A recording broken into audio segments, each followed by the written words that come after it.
Hello and welcome to the bottom of the planet. A company named Latitude have been working on something quite interesting, an AI that learns as we engage with it.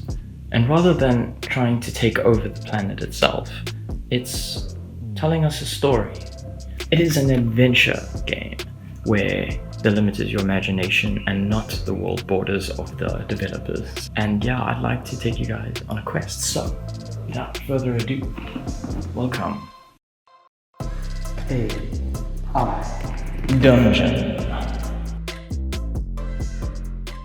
Okay, so let's do this thing. I'm thinking for this adventure, what we can do is just go for the stock standard classic. There are other things. World's over here. I was eyeballing this just before I started, and it looks super cool. But for now, let's start at the basics. And here it is. So we can go for genre. The best thing for us to do is fantasy. So here we go. Select a character.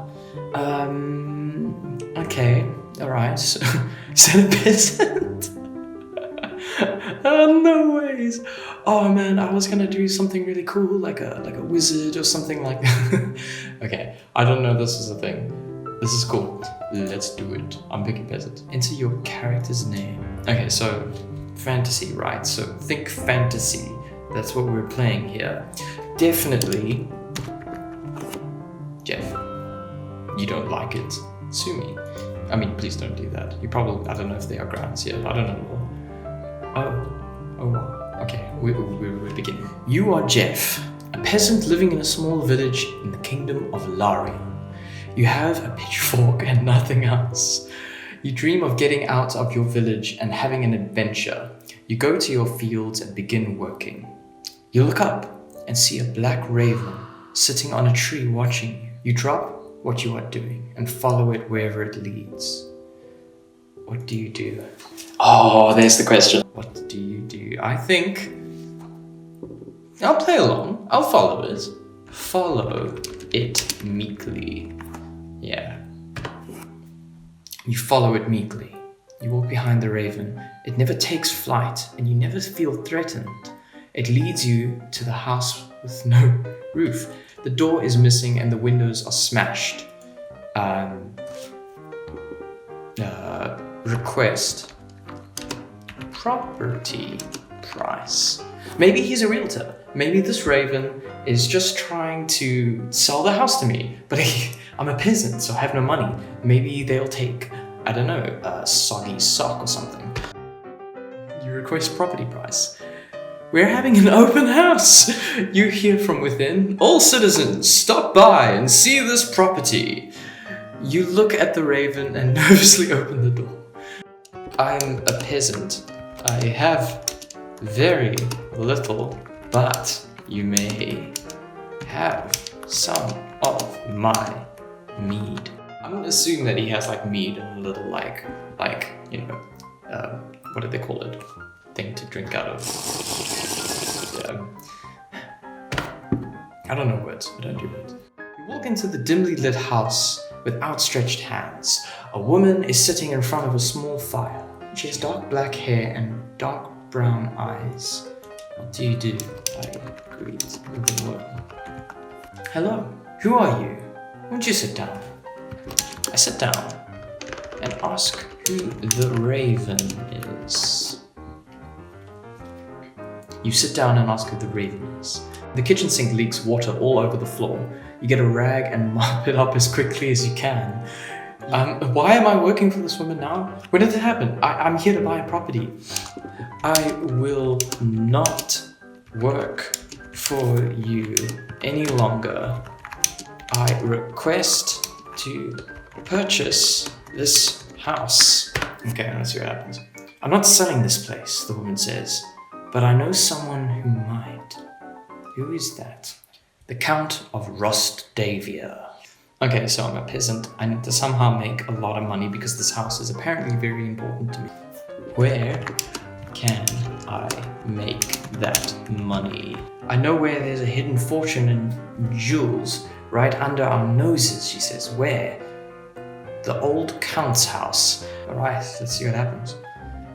You walk to the Count's old house and through the front door. "Who's there?" a voice cries out. "It is me, Jeff the peasant. It's me, your old servant. I've come to visit." "That's so clever, Jeff. That's such a good idea. I didn't even think of doing that." Right. You hear giggling and a thud. "I'm sorry, sir, but there are no children." How do I get in? I break in. Well, I need to get in. I need the money. Let's see what happens. You walk through the door into a room filled with children. Wait, what? He lied to me. Okay, no, it's fine, it's fine. You see the Count's young daughter on the floor. I'm going to leave. I leave? No, we mustn't get distracted. We're here. We're gonna save these kids.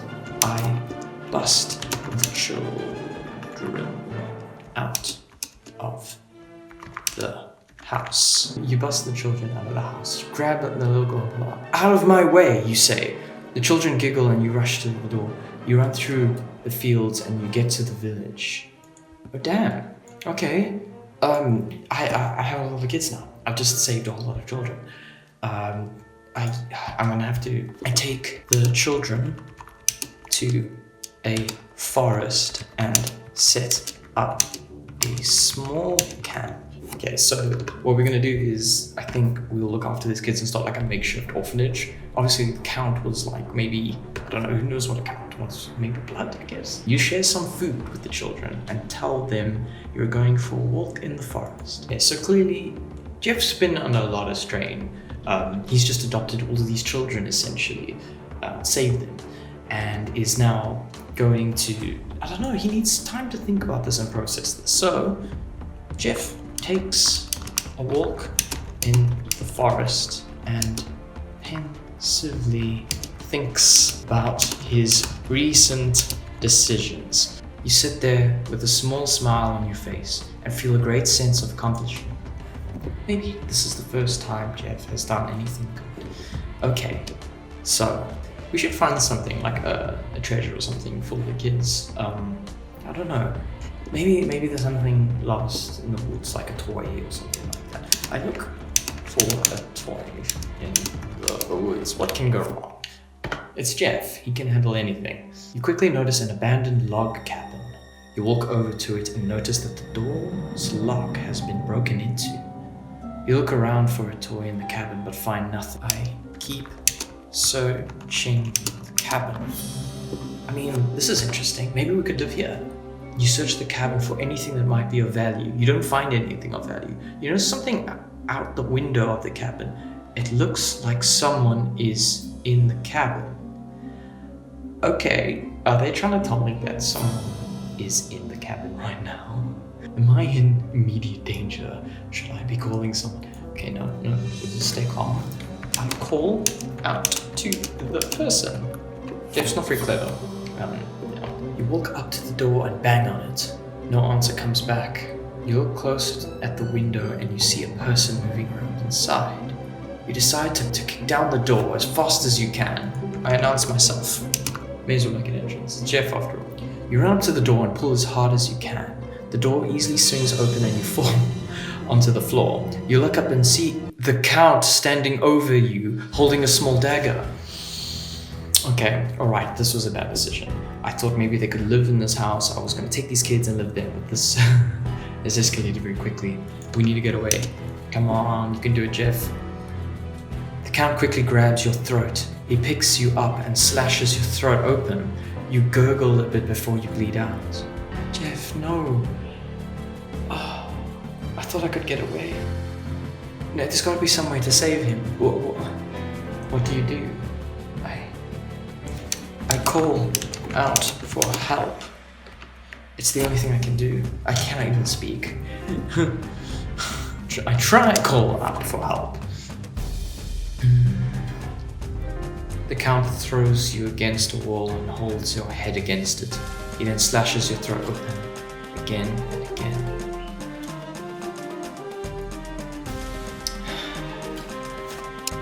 I ask the Count to turn me into a vampire.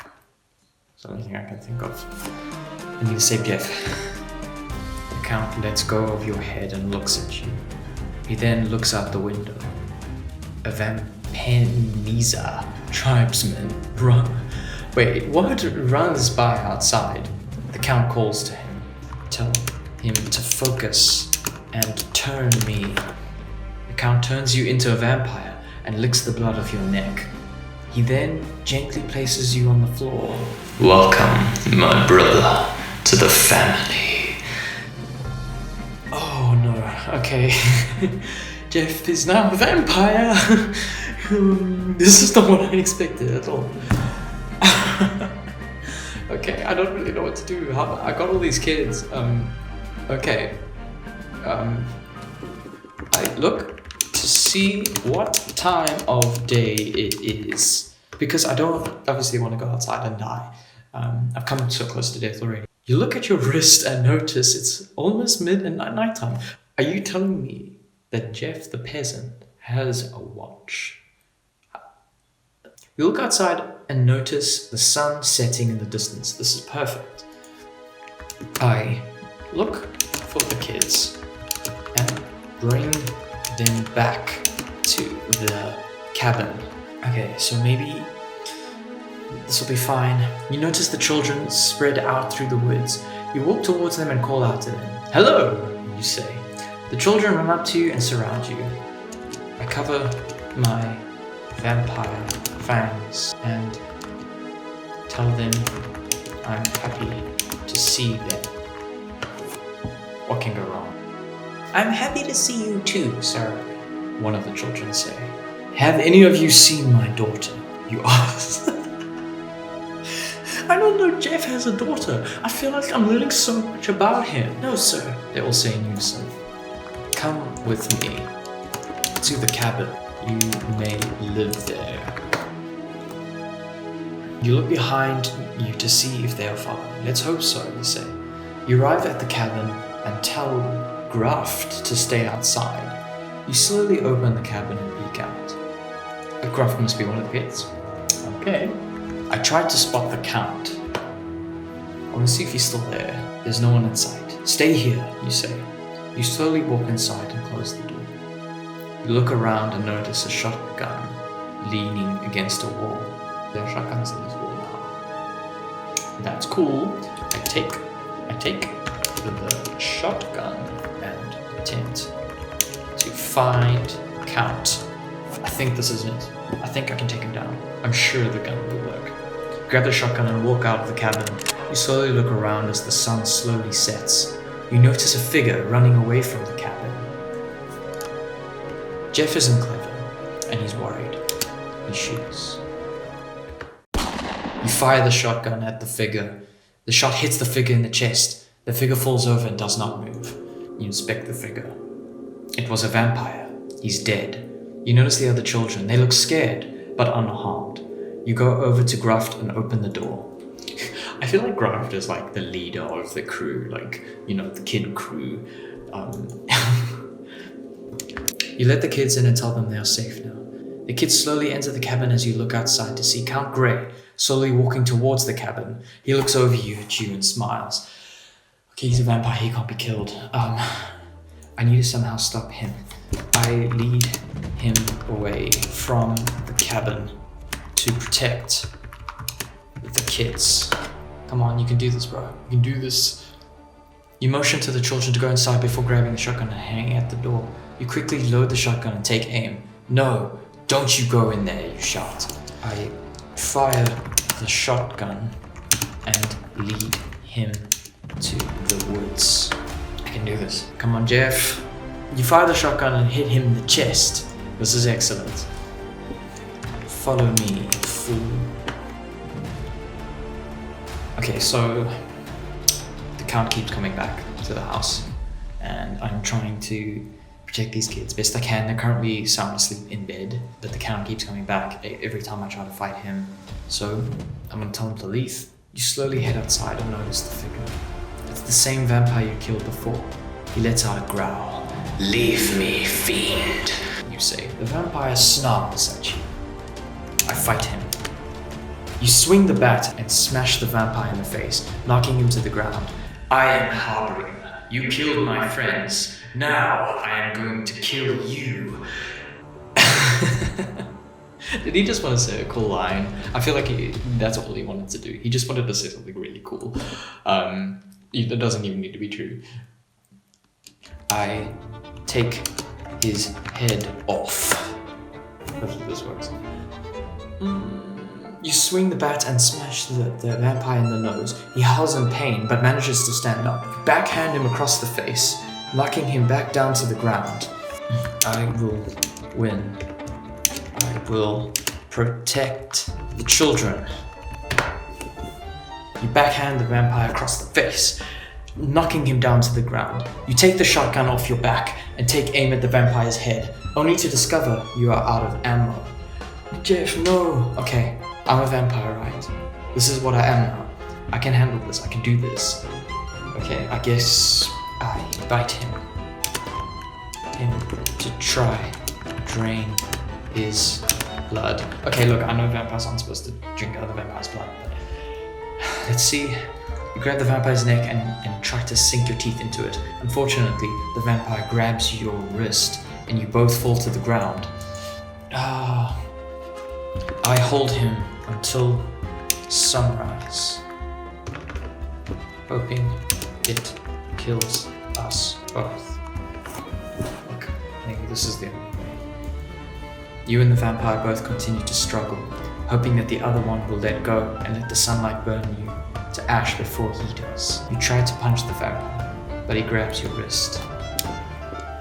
You open the mouth and scream as the vampire jams his fingers in your throat. You feel your throat slowly close around your fingers, and then your head goes blank as you slowly suffocate to death. No. I refuse to die. Okay, come on, I'm so close to doing this. Okay, so just as he got my throat, I'm gonna try to get his now. You slash the vampire's throat open and he drops the knife from his hand. You grab the knife and plunge it into the vampire's neck. You twist it around and around, hacking the head of this undead monster. I am sorry, brother, but the kids will now be safe. You bash the vampire in the face with the knife and grab his limp head. You drag him into the woods and leave him for the animals. Okay. We did it. We killed him. I think the kids are now safe. That was difficult. He'd refused to die. I get it. Like, I'm trying to fight a count. But jeez. I go back to the cabin and cook food for the kids. You sit down and put your head in your hands. I'm sorry. I tried, you say to the dead woods. You walk back to the cabin and find a fire already rearing in the hearth. This was a good day. Okay, that was chaotic to say of notes. I started off as a peasant with nothing, and there was a bit of lore along the way, like apparently I had a brother. Jeff becomes a vampire along the way, saving kids that were in the Count's grasp, and now they're safe in a cabin in the woods. So, I can say that it was a fun time. Initial thoughts, I didn't see where it was going. At least it wasn't predictable. It wasn't by any means generic in terms of its adventure. It was a lot of fun though. Thank you very much for watching. See you guys next time.